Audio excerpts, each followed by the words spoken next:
सारे नियम कायदे कानून ताक पर रख के एक आदमी को मोदी जी ने पाल पोस कर बड़ा किया। आज क्या हुआ? प्रधानमंत्री चुप है, समझ में आता है। हो सकता है मातम में हो प्रधानमंत्री, इसलिए चुप हो, हम मान सकते हैं। घर में गमी हो जाती है तो इंसान ज्यादा नहीं बोलता। सेबी क्यों चुप है? जब मुख्यमंत्री थे तब की मेहनत, जब प्रधानमंत्री बने तब की मेहनत, इतनी मेहनत करके मोदी जी ने एक गुब्बारा फुलाया, उस हवा निकल गई। सबने आंखें क्यों बंद कर रखी थी? सबने मुंह क्यों बंद कर रखे थे? सबने कान क्यों बंद कर रखे थे? क्या ये सब गांधी जी के तीन बंदर हैं?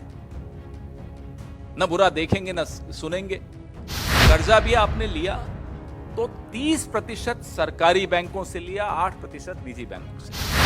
आप सोचिए कि किसका पैसा है वो। आप जो बैठे हैं ना, मेहनत कर रहे हैं कलम हाथ में लेकर और कैमरा हाथ में लेकर, ये आपका पैसा।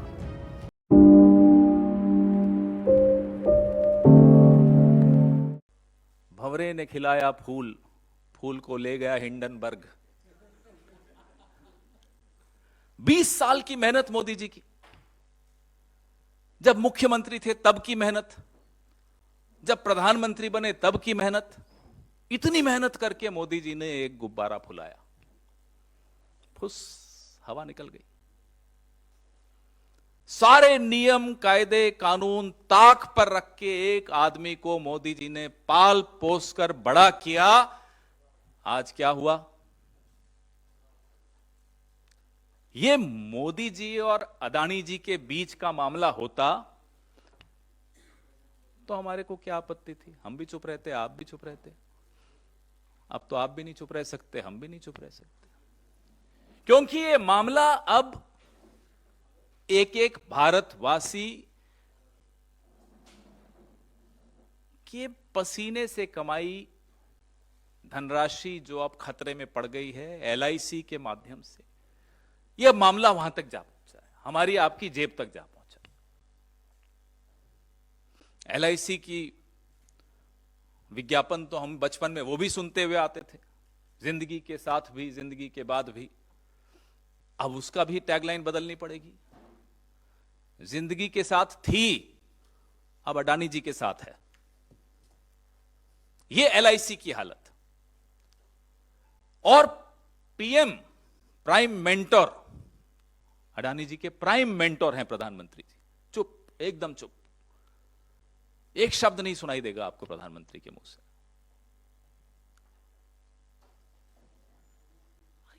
करोड़ों, 40 करोड़ से के लगभग निवेशक जिन्होंने अपनी जमा पूंजी एलआईसी में लगाई है, उनके भविष्य का सवाल। और एलआईसी में जो अडानी एंटरप्राइजेज हैं, 1% से बढ़ाकर एलआईसी ने 4.23% अपना निवेश कर दिया उसमें। किसके इशारे पे किया? क्यों किया? अडानी टोटल गैस में 1% से बढ़ाकर 5.96 लगभग 6% कर दिया। दुल्हन वही जो पिया मन भावे, कहीं से तो इशारा हुआ होगा। अडानी ट्रांसमिशन में एलआईसी ने 2.42 से बढ़ाकर 3.65% निवेश किया। और अडानी ग्रीन एनर्जी में 1% से बढ़ाकर 1.28% कर दिया। मेहरबान, पूरी तरह से मेहरबान। तो हमने देखा, ये रिपोर्ट पिछले हफ्ते आई, आप सबने पढ़ी, हमें कुछ समय लगा पढ़ने में। मोदी जी से हम ये कह रहे हैं, आप अपने परम मित्र को धोखा देते हो, नहीं देते, वो आप जानो। लेकिन भारत के निवेशकों और एलआईसी के करोड़ों पॉलिसी होल्डर्स, एसबीआई के 45 करोड़ खाता धारकों को धोखा मत दीजिए, क्योंकि आपकी चुप्पी यह दिखाती है कि आप उन्हें भी धोखा दे रहे हो। 3 बड़े तथ्य हम सबके सामने हैं। ये जो अमेरिका की हिंडनबर्ग रिसर्च रिपोर्ट आई, सबसे बड़ा कॉर्पोरेट फ्रॉड का उन्होंने इल्जाम लगाया अडानी जी पर, जिसमें 42 गुना ओवर वैल्यू करके शेयर उन्होंने अपने पेश किए। यह बताया गया 42 गुना। कोई छोटी बात नहीं होती। और डेट फ्यूल्ड बिजनेस, जितनी बिजनेस है आपकी वो कर्जा लेकर, कर्जा भी आपने लिया तो 30% सरकारी बैंकों से लिया, 8% निजी बैंकों से लिया। आप सोचिए कि किसका पैसा है वो। आप जो बैठे हैं ना, मेहनत कर रहे हैं कलम हाथ में लेकर और कैमरा हाथ में लेकर, ये आपका पैसा है। और अदानी परिवार के सदस्यों ने जो कथित तौर पे मॉरिशस, यूएई और कैरिबियन आइलैंड्स में जो उनकी बेनामी टैक्स हेवन में जो शेल कंपनीज हैं, बेनामी कंपनीज हैं, एक पूरा मायाजाल है जिसके बारे में हमने उस हिंडनबर्ग रिपोर्ट में पढ़ा। मैंने आपको LIC, SBI के विषय में बताया, मैंने आपको हिंडनबर्ग रिपोर्ट की जो जिस्ट है, जो सारांश है वो बताया। SBI मैंने आपको यह भी बताया कि 30% सरकारी बैंकों से उन्होंने लोन लिया। जो तीसरा और सबसे सनसनीखेज बात है, जो आप लोगों की शायद नजर नहीं पड़ी या किसी और कारण से आपकी नजर नहीं पड़ी, वो मैं नहीं जानता, जो उनके संबंध हैं, साहब के तो हैं ही संबंध चीन से, वो तो मैं बताता ही रहता हूं। तो साहब के जो दोस्त हैं, उनके जो संबंध हैं, चुंग लिंग बिजनेसमैन हैं चीनी, संदिग्ध गतिविधियों में पहले भी उनका नाम रहा है। जिस अगुस्ता वेस्टलैंड की हम लोगों ने जेपीसी बैठाई थी मनमोहन सिंह सरकार ने, उसमें इनका नाम था।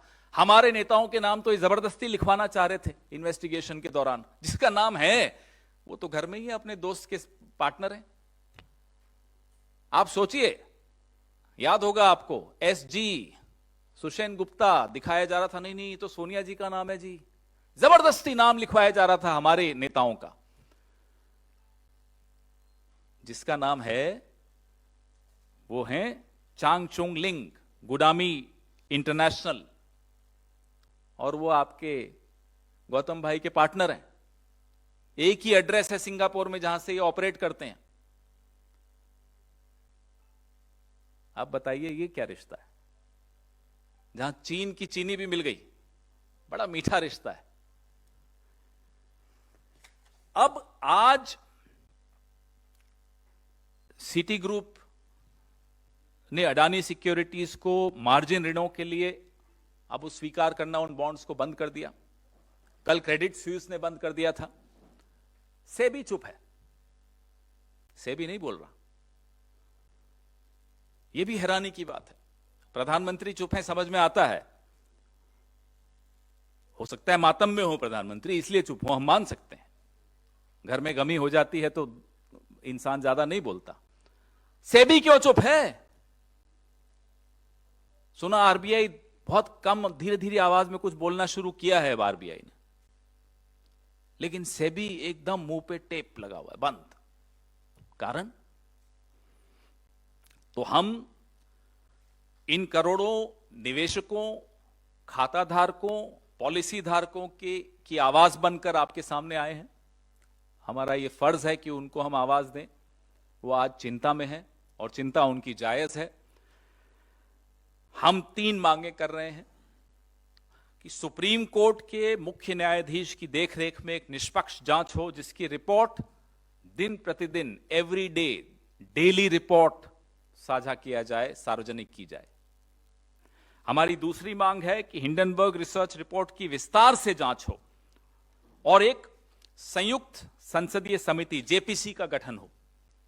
हमारे नेता राहुल गांधी लगातार, आज से नहीं, पिछले 9 साल से जब भी वो मुखातिब हुए हैं प्रेस को या देश को अन्य प्लेटफॉर्म्स पर, लगातार सूट बूट की सरकार, मित्रकाल, हम दो हमारे दो, ये बोलते चले आए हैं। और चेतावनी के स्वर उन्होंने आज से कई महीनों पहले दे दिए थे कि साहब ऐसी सिचुएशन आ सकती है, ऐसी परिस्थिति आ सकती है। लगातार वो यह भी कहते आए हैं कि हम कॉरपोरेट जगत के खिलाफ नहीं हैं, हम मोनोपोलीज के खिलाफ हैं, हम क्रोनी कैपिटलिज्म के खिलाफ हैं। और जो चुनिंदा अरबपतियों को आप नियम बदल बदल कर लाभ पहुंचाते हो, हम उसके खिलाफ हैं। हम फिर से दोहरा रहे हैं राहुल गांधी जी की वो चेतावनियां इस सरकार को फिर से याद करने की कोशिश कर रहे हैं कि याद रखिए, हमारे नेता ने यह बात भी, जैसे कि कोविड के विषय में पहले ही बता दिया था, तमाम ऐसी बीमारियों के विषय में वो पहले ही बता देते हैं, चेतावनी दे देते हैं। अगर सूत्रों के हवाले से खबर आ रही है कि आरबीआई जाग रहा है, तो साहब आते आते बहुत देर तो नहीं कर दिया आपने। कितने लोगों का नुकसान हो चुका है। और जब ये हो रहा था तो क्या आरबीआई को नहीं मालूम था कि कितने प्रतिशत, 30% राष्ट्रीयकृत बैंकों ने अडानी की कंपनीज में निवेश किया है? क्या ये मालूम नहीं था आरबीआई को? हमें और आपको मालूम था, इन्हें नहीं मालूम था? क्या किसी एजेंसी को नहीं मालूम था, सेबी को नहीं मालूम था कि एलआईसी का कितना एक्सपोजर हुआ है इन कंपनीज को? ये तमाम तथ्य जो किसी एक रिसर्च ग्रुप ने इकट्ठे करके एक तरह से डाले हैं, ये तथ्य अलग अलग स्तर पे हम सबको मालूम थे। जब मुझे और आपको मालूम थे तो आरबीआई को और सेबी को क्यों नहीं मालूम थे? सबने आंखें क्यों बंद कर रखी थी? सबने मुंह क्यों बंद कर रखे थे? सबने कान क्यों बंद कर रखे थे? क्या ये सब गांधी जी के 3 बंदर हैं? न बुरा देखेंगे न सुनेंगे। पहले ये तो मुझे बताइए, जो जो हमने कहा है चला रहे हैं आप लोग? ये सवाल जब एमओयू हो रहे थे तब भी उठे कि साहब आपने अडानी जी के साथ एमओयू कर दिए। मैं तब और अब दोनों बता रहा हूं। मैं फिर से दोहरा रहा हूं, हम किसी भी कॉरपोरेट जगत में किसी के खिलाफ नहीं, हम मोनोपोलीज के खिलाफ हैं। और रही बात अब क्या होगा, तो अब परिस्थिति को अच्छी तरह से सब देख रहे हैं। हमारी सरकारें सजग हैं, हमारे आंख भी खुले रहते हैं, कान भी खुले रहते हैं, और सही वक्त पे मुंह भी खोलते हैं, बोलते भी हैं।